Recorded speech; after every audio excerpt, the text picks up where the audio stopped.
எல்லாருமே எதிர்பார்த்துட்டு இருந்த எலெக்ஷன் டேட் அனௌன்ஸ் பண்ணியிருக்காங்க. தமிழ்நாட்டில் இருக்கக்கூடிய 8.5 கோடி மக்களை யார் ரூல் பண்ண போறாங்க அப்படிங்கிறத டிசைட் பண்ணக்கூடிய ஒரு தேர்தல் அது இந்த தேர்தல் தான். எலெக்ஷன் ஓட்டிங் ஏப்ரல் 23ஆம் தேதி நடக்கும் அப்படின்னு சொல்லியிருக்காங்க. ஓகேப்பா, இதுக்கப்புறம் என்ன நடக்கும் அப்படின்னு நீங்க கேட்டீங்கன்னா, தேர்தல் நடத்தை விதிகள் அப்படின்னு சொல்லிட்டு நிறைய விஷயங்கள் சொல்லியிருக்காங்க.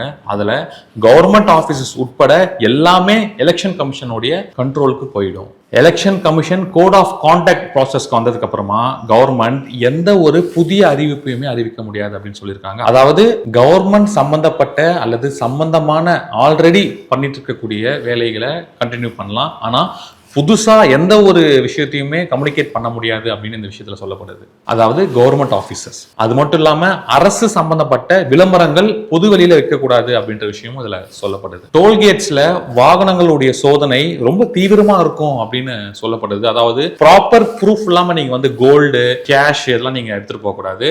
அது தடை அப்படின்னு சொல்லியிருக்காங்க. ஸோ எலெக்ஷன் முடிகிற வரைக்கும் இது எல்லாத்தையும் ஃபாலோ பண்ண வேண்டியது ஒரு சிட்டிசனா நம்மளுடைய கடமை அப்படின்னு நான் உங்களுக்கு சொல்றேன்.